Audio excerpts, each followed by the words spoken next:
They don't get no peace. They don't get no peace. They don't get no peace. They don't get no peace. They don't get no peace.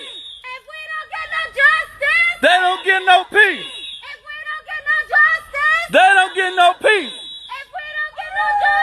They don't get no peace. They don't get no peace.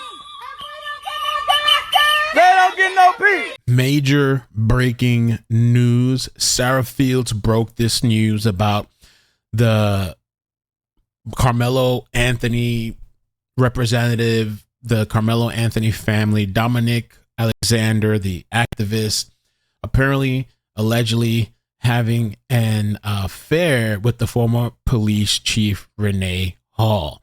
Now, before we get into the rest of this breaking news, hit like, subscribe, share this out.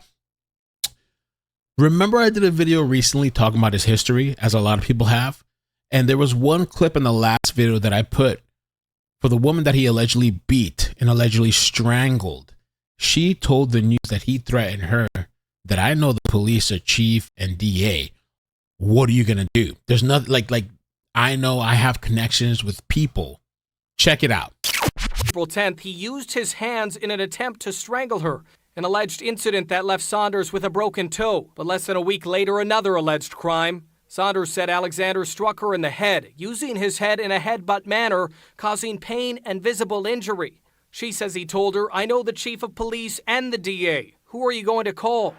WFAA was the only station there when officers took Alexander to jail. Crazy, right? Like this guy, maybe this is why the Karmelo Anthony family has aligned themselves with this activist. This is something that needs to be looked into, because who knows if this can have some type of influence around that city with many factors, even details of the case, right? And so it says here, multiple sources within the police department, Alexander had an affair with the former police chief, Renee Hall. During the George Floyd protests, also known as the Summer of Love, the Dallas PD appointed their new chief of police, Renee Hall. She was the first woman and one of the few African-American women to hold that position prior to Dallas. She was the deputy chief of the Detroit Police Department. You may also ask how she was appointed. Dallas City Manager T.C. Brodnick quietly hired a panel to appoint the new police chief. One of those on the panel was none other than Dominique Alexander. Why was a convicted felon and someone who hates law enforcement as much as Alexander placed on the panel of 56 people from various neighborhoods to pick the next police chief? The Dallas Police Association was against Dominique Alexander being one of the 56.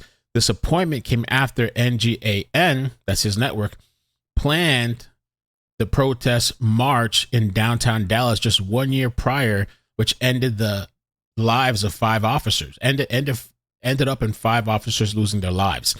Well, Chief Renee Hall was in her position. She regularly met with Dominique regarding protests and other matters. Not only was he on the panel, but she also frequently positioned him prominently in an advisory role for the Citizens Police Oversight Board. During this time, Alexander was in a relationship with Kiara Sanders, the woman he domestically abused. Dominique Alexander often used his affiliation with the chief, Renee Hall, and the DA. I remember that guy, John Cruzat. I remember that guy, like with other stories I've covered, to intimidate Sanders. He told her that no one would believe her because he was friends with them. However, according to multiple sources within the PD at the time, Dominique Alexander was allegedly having an affair with Chief Renee Hall. Once this allegation became public, confirmed by 4 separate police and civilian sources at Dallas Police, Hall left office within 24 hours after serving 3 years. T.C. Brodnick is now the Austin city manager, earning $470,000 a year on top of his base salary. Brodnick's employment agreement with the city includes thousands of dollars in extra compensation, including a cell phone allowance and a temporary housing allowance. Why has Dallas always catered to this man? A man who hates law enforcement, injured a baby, domestically abused his girlfriend, committed theft, evaded arrest. The list goes on and on and on and on and on. Based on my findings, I would say money and fear. Dallas needs to remove Dominique Alexander from all activities in Dallas involving elected officials and places fraudulent organization on a ban list. Wow. So this is this video image popular meme that circulated around Dallas in 2020. Damn, friends, how many of us love us? So I'm saying, I wonder if he still has some type of influence within police department or city officials. The videos were from a protest and taunting Dallas Mayor Eric Johnson at his home. He did this while being allowed to critique the Dallas Police Department. Okay. Comment down below. Let me know what you guys think. Pretty wild, insane that this guy has potentially connections out there, you know.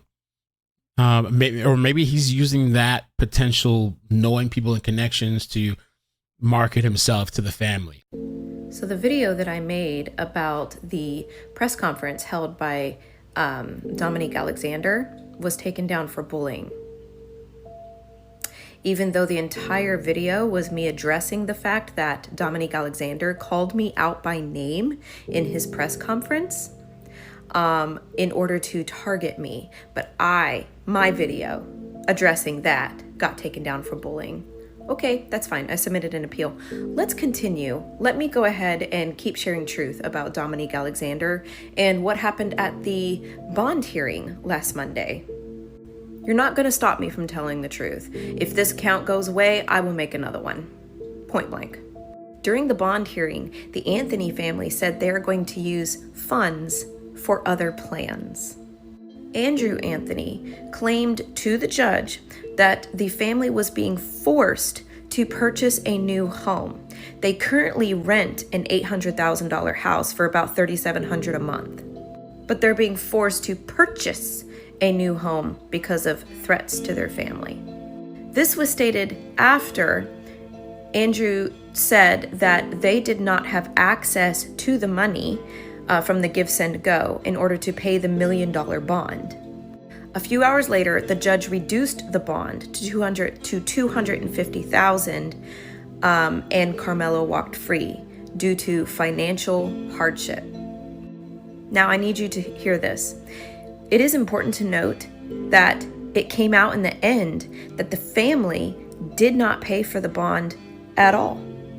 According to a statement made by Dominique Alexander on his own social media, a man by the name of Corey Toney, who owns No Limit Bail Bonds, he's a bondsman, covered their entire bond. I don't need to explain to you why that's weird.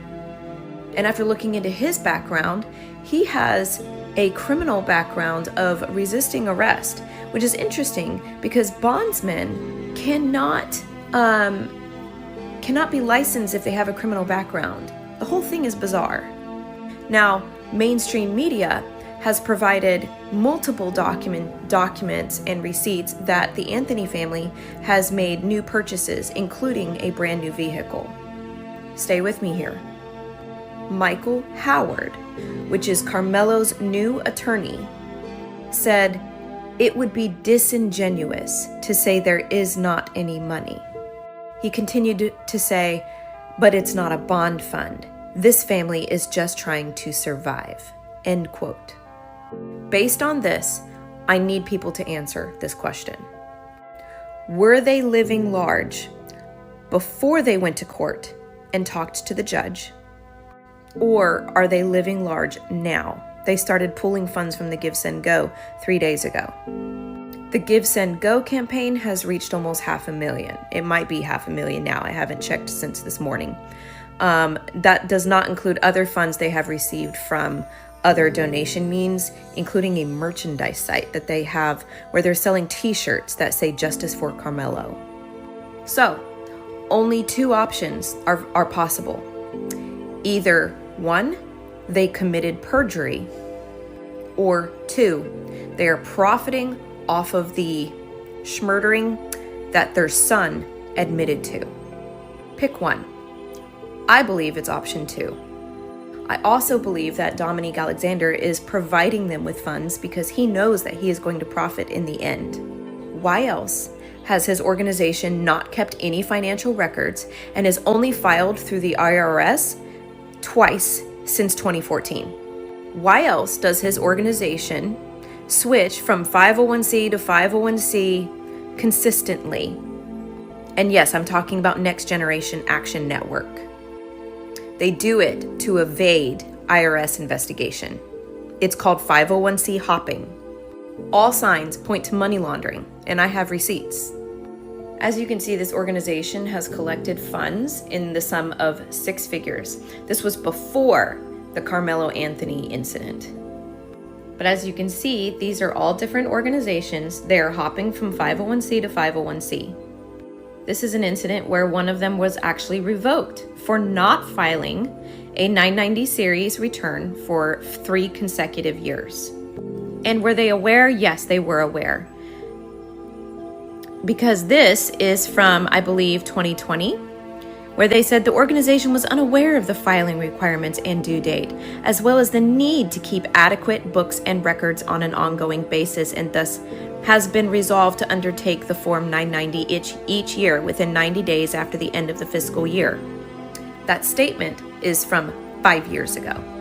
They have not filed a single statement in 5 years since that statement was made. Nothing. There's nothing on the books. Tell me again this isn't a giant grift. Tell me again that Dominique Alexander isn't profiting off of this. And pick an option. Like I said, they either committed perjury or they're profiting, which is against the law, by the way.